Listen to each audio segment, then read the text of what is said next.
नमस्कार, मैं Bharat Suthar learning with BKS पर आपका स्वागत है।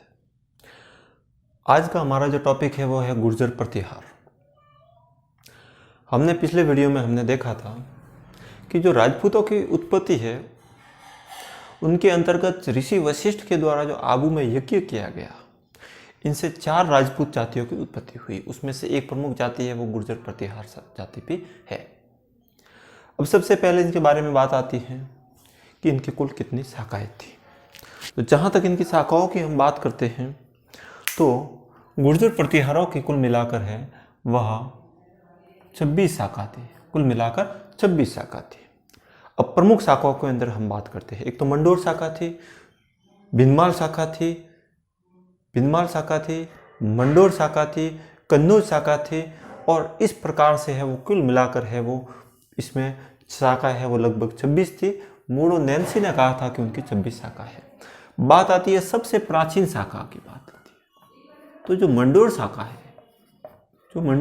है वो सबसे उनकी प्राचीन शाखा कही जाती है। सबसे पहले इनमें बात आती है कि इनकी जानकारी कहाँ कहाँ से हमको मिलती है। तो इनकी जो जानकारी है हमको नीलकुंड अभिलेख से मिलती है, रागनपुर अभिलेख से मिलती है, देवली अभिलेख से मिलती है, करहाड़ अभिलेख से मिलती है, दौलतपुर अभिलेख से मिलती है, एलोन अभिलेख से इनकी जानकारी मिलती है। एलोन अभिलेख पुलकेश्वर सेकंड के समय का है और इसमें सबसे पहले गुर्जर प्रतिहार शब्द का प्रयोग यहाँ पर किया गया। ग्वालियर अभिलेख है वह मीर भोज के समय का है। इनमें भी हमको गुर्जर प्रतिहारों के बारे में जानकारी मिलती है। मंडोर अभिलेख है बाऊ के समय का है और इसी प्रकार से दौलतपुर अभिलेख में भी इनके बारे में हमको जानकारी, गुर्जर प्रतिहारों के बारे में हमको जानकारी मिलती है। अब बात आती है इनके काल अवधि के बारे में। इनका जो शासन काल है या इनका जो काल है वह छठी से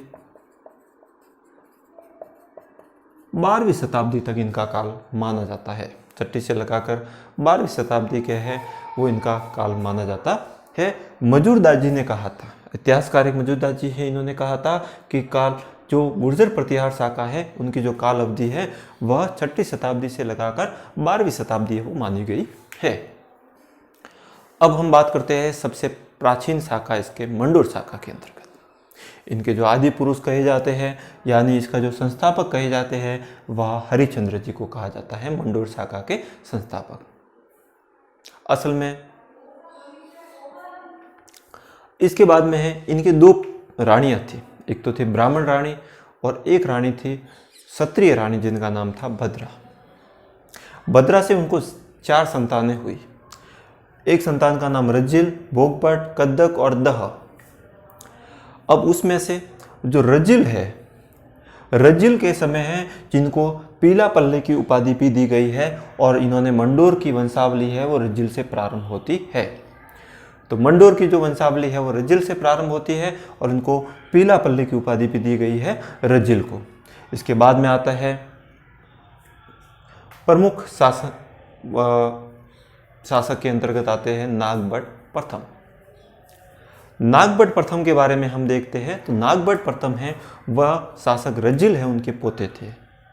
इनका दरबार है वह इनका जो दरबार है वह नागलोक का दरबार कहा जाता है। नागभट्ट सेकंड के बारे में बात आती है तो इनकी राजधानी है वो कन्नौज थी, लेकिन दशरथ शर्मा के अनुसार इनकी राजधानी है वो जालोर रही। नागभट्ट प्रथम को है वह नारायण का अवतार भी कहा जाता है। ग्वालियर अभिलेख में जो कि मीर भोज के समय लिखा गया था इनमें है वो नारायण का अवतार कहा जाता है। इन्होंने अरबों को खदेड़ा था। अरब सेना का नेतृत्व करते थे जुनेब, इनको उन्होंने खरीदने का कार्य किया था। इसके अलावा हिरण्यगर्भ महादान समारोह जो कि उज्जैन में हुआ था वो इनके द्वारा आयोजित किया गया था। तो इस प्रकार से है वो नागभट्ट प्रथम के बारे में बात आती है। इनको नाहड़ भी कहा जाता है। इनका एक अन्य नाम है वो नाहड़ भी माना जाता है। इनके बाद में है प्रतापी शासक के अंतर्गत है एक नाम आता है वत्स्यराज जी का। वत्स्यराज जी का जो शासनकाल है वो 750-760 ईस्वी के आसपास का है। इनके समय की प्रमुख घटना है वो ये आती है कि इनके समय है एक कुवित माला ग्रंथ लिखा गया था जो कि उद्योतन सूरी के द्वारा लिखा गया था। एक जैन मुनि थे उद्धव सूरी, उनके द्वारा कुवित माला ग्रंथ की रचना की गई थी। और कुवित माला वही ग्रंथ है जिसमें है सबसे पहले है वह राजस्थानी भाषा के लिए मरु भाषा का जिक्र किया गया था। राजस्थानी भाषा के लिए मरु भाषा का जिक्र किया गया था। इनको है रणहस्तिन की उपाधि भी दी गई है। वत्स्यराज जी को है रणहस्तिन की उपाधि भी दी गई है। इनके समय है जो त्रिपक्षीय संघर्ष है जो कि उत्तर में गुर्जर प्रतिहार, पूर्व में पाल और दक्षिण में राष्ट्रकूटों के मध्य था, ये प्रारंभ हुआ था उस समय जब इन्होंने इंदिरा युद्ध को हराया था। इंदिरा युद्ध को हराया कन्नौज के शासक, और धर्मपाल को भी उन्होंने पराजित किया था। त्रिपक्षीय संघर्ष जो कि लगभग 100 साल तक चला था, इनके समय प्रारंभ हुआ था। इनके समय का और वर्णन है हमको हरिवंश पुराण में भी मिलता है, जिनकी रचना है वो चीन सेन ने की थी। इनके समय की एक और महत्वपूर्ण घटना है, ओसिया में उन्होंने है वह मंदिरों का निर्माण करवाया था। ओसिया में है वह इन्होंने मंदिरों का निर्माण करवाया था। गुर्जर प्रतिहार शैली से ही मंदिरों का निर्माण करवाया था। और सूर्य मंदिर वगैरह है, इनका निर्माण करवाया था वत्स्यराज जी के समय। इसके अलावा एक महत्वपूर्ण और जानकारी है, इनके समय है वह हैंगसांग जो कि एक चीनी यात्री था, वह इनके राज्य की यात्रा करने में आया था। इन्होंने है वो भीनमाल की यात्रा की थी और भीनमाल के लिए इन्होंने पीलो पोलो शब्द दिया था। इनका जो ग्रंथ है वह कीयूची ग्रंथ है, इसमें इसके बारे में बात की गई है। तो हैंगसांग है वो वत्स्यराज जी के समय आया था, इनको रणहस्तिन की उपाधि दी गई है। और इनके समय है वह त्रिपक्षीय संघर्ष प्रारंभ हुआ था जो कि पूर्व में पाल, दक्षिण में राष्ट्रकूट और उत्तर में गुर्जर प्रतिहारों के मध्य चला था, जो कि लगभग 100 वर्ष तक चला था। इनके बाद में है इनके पुत्र थे रामचंद्र है, वो आए थे शासन। रामचंद्र के बारे में है। इनके बाद में है नागभट्ट प्रथम के बारे में इंपॉर्टेंट बात यही है कि इन्होंने एक तो उपाधि धारण की थी जिनका नाम था परम भट्टारक महाधिराज परमेश्वर। इनके बारे में जो जानकारी है वह बुचकुला अभिलेख में, जो कि 815 ईस्वी के आसपास का है, बुचकुला अभिलेख में इनके बारे में जानकारी हमको मिलती है। इन्होंने अपने राज्य की राजधानी पहली बार है वो कन्नौज स्थापित की थी नागभट्ट सेकंड ने 833 ईस्वी में गंगा में समाधि लेने का कार्य किया था। और इनके द्वारा जो रचित ग्रंथ है वो बल प्रबंधन जो ग्रंथ है वो इनके द्वारा रचित किया गया था। इस बात का आपको ध्यान रखना, ये नागभट्ट सेकंड के बारे में इंपॉर्टेंट बात आती है। इनके बाद में आते हैं मीर भोज की जो समय की जानकारी है वो हमको ग्वालियर अभिलेख से मिलती है। ग्वालियर अभिलेख के बारे में अभी हमने देखा है कि इसमें है वो नागभट्ट प्रथम के लिए इनको नारायण का अवतार है वो ग्वालियर अभिलेख में कहा गया था। तो मिहिर भोज के समय की जो जानकारी है वो ग्वालियर अभिलेख में हमको प्राप्त होती है। इनके समय माना जाता है कि इसको जो शक्ति है वो सर्वोत्कृष्ट थी, सबसे ज़्यादा है। जो जिस शासन के समय है गुर्जर प्रतिहारों के जो शक्ति बड़ी थी वो थी मिहिर भोज के ने 2 उपाधियाँ धारण की थी जिनका नाम है श्रीमद, आदिवराह और प्रभास आदि की उपाधि इन्होंने खुद ने धारण की थी। इसके अलावा अरब यात्री सुलेमान राज्य की यात्रा करने पे आया था। इन्होंने है वह मिहिर भोज को अरबों का शत्रु बताया था और इसमें बताया गया था कि मिहिर भोज की जो सेना है वो बहुत ही सुदृढ़ है और दुश्मन सेना को पराजित कर सकती है। दशरथ शर्मा ने इनके बारे में कहा था कि ये सबसे गुर्जर प्रतिहार के जो जितने भी शासक हुए उसमें सबसे शक्तिशाली शासक है, वह मिहिर भोज के बारे में कहा था। तो ये इंपॉर्टेंट जानकारियां हैं, वह मिहिर भोज तक के समय की प्रमुख जानकारियां हैं वो आ गई। इसके बाद में अगले वीडियो में है अन्य सभी शासकों के बारे में भी हम देखेंगे। एक बार से इसको जल्दी से एक बार देख लेते हैं।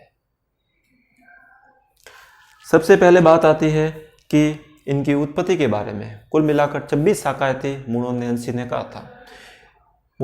कहा था कि इनकी कुल मिलाकर 26 शाखा है। सबसे प्राचीन शाखा है वो मंडूर शाखा है, वो मानी गई है। इनकी जानकारी है हमको वह एलोन अभिलेख में, जो कि पुलकेश्वर सेकंड के समय का है, प्रथम बार गुर्जर प्रतिहार शब्द का प्रयोग किया गया। दौलतपुर अभिलेख में, रागनपुर अभिलेख में है, नीलगुण अभिलेख में है, दौलतपुर अभिलेख में है और देवली अभिलेख में है, करहाड़ अभिलेख में है, ग्वालियर अभिलेख में है। इनके बारे में हमको जानकारी मिलती है। काल अवधि के बारे में देखें तो 6वीं से 12वीं शताब्दी तक जो एक इतिहासकार थे मजूरदास, इन्होंने कहा था कि 6वीं से 12वीं शताब्दी तक इनका जो है वह मतलब इन्होंने वो शासन किया था। प्रारंभिक शासक के रूप में है हरिश्चंद्र आते हैं, जिन्होंने रोहिल्दी की उपाधि दी थी। रोहिल्दी की उपाधि धारण की थी वो हरिश्चंद्र ने की थी, जो कि गुर्जर प्रत्याहार शासकों के मंडोर शाखा है उनकी स्थापना की थी, और सबसे आदि पुरुष है वो माने जाते हैं हरिश्चंद्र। हरिश्चंद्र की 2 रानियां थी, एक तो थी ब्राह्मण रानी और एक क्षत्रिय रानी थी, जिनका नाम था भद्रा। भद्रा की कोख से है वो 4 पुत्र जन्म हुए थे। एक थे रज्जिल, भोगभट, कदक और दा। रज्जिल के समय है मंडोर का इतिहास है, उसकी वंशावली लिखी गई थी और इनको है पीलोपल्ली की उपाधि ही दी गई है। इसके बाद में प्रमुख शासक नागभट्ट प्रथम आते हैं, जो कि रज्जिल के पोते थे। इनको नाहड़ के नाम से भी जाना जाता है। नागभट्ट प्रथम ने अपनी राजधानी कन्नौज स्थापित की थी, और दशरथ शर्मा ने कहा था कि इनकी राजधानी है वो जालोर है, वह नागभट्ट प्रथम ने की थी। इनका दरबार है नागवलोक का दरबार कहा जाता है, और ग्वालियर अभिलेख के अनुसार है वह इनको नारायण का अवतार भी माना जाता है। इन्होंने अरब एक सेना थी जो कि जुबेन के नेतृत्व में थी, उनको पराजित किया था। इसी प्रकार से है इन्होंने हिरण्यगर्भ महादान समारोह का आयोजन है वो उज्जैन में करवाया। वत्स्य राज के समय कुवेतमाला ग्रंथ लिखा गया था उद्योत सूर्य के द्वारा 778 ईस्वी के आसपास लिखा गया था, जिसमें है वह राजस्थानी भाषा के बारे में बात की गई। रणस्थल इनको उपाधि दी गई थी। वत्स्य राज्य के समय है सबसे पहले है त्रिपक्षीय संघर्ष है वो प्रारंभ हुआ था। इन्होंने ओसिया में है गुर्जर प्रतिहार शैली से मंदिरों का निर्माण करवाया था। ओसवालों की जो कुल देवी है, जो कि सच्चाई माता है, ओसिया में मंदिर आया हुआ है। वत्स्य राज्य के समय इनका निर्माण करवाया गया था। इनकी जो शैली है वो गुर्जर प्रतिहार शैली कही जाती है। इनकी जानकारी है वो हरिवंश पुराण में मिलती है, जीनसेन के द्वारा लिखित है। इसी प्रकार से नागभट्ट सेकंड परम भट्टारक महाधिराज परमेश्वर की इनको उपाधि दी गई थी। इनके बारे में जानकारी है वो बुचकुला अभिलेख से मिलती है। कन्नौज को अपनी राजधानी बनाया था। 833 ईस्वी में इन्होंने गंगा में समाधि ली थी। इनके अलावा इन्होंने एक ग्रंथ लिखा था जिसका नाम है बल प्रबंध। मीर भोज है, इनकी जानकारी ग्वालियर अभिलेख में हमको मिलती है। शक्ति सबसे ज़्यादा थी। दशरथ शर्मा ने कहा था कि सबसे शक्तिशाली शासक है। इनके समय अरब यात्री सुलेमान राज्य की यात्रा करने में आया था और इन्होंने उनको अरबों का शत्रु कहा था। इनके समय की जो इन्होंने जो उपाधि दी थी वह दी थी आदि वराह, और प्रभास आदि की उपाधि है वह इनके द्वारा दी गई थी। इसके बाद में है वह, तो इस प्रकार से है वह इंपॉर्टेंट जानकारी गुर्जर प्रतिहारों के बारे में हो गई। अगले शासक के बारे में हम अगले आने वाले वीडियो में देखेंगे। धन्यवाद।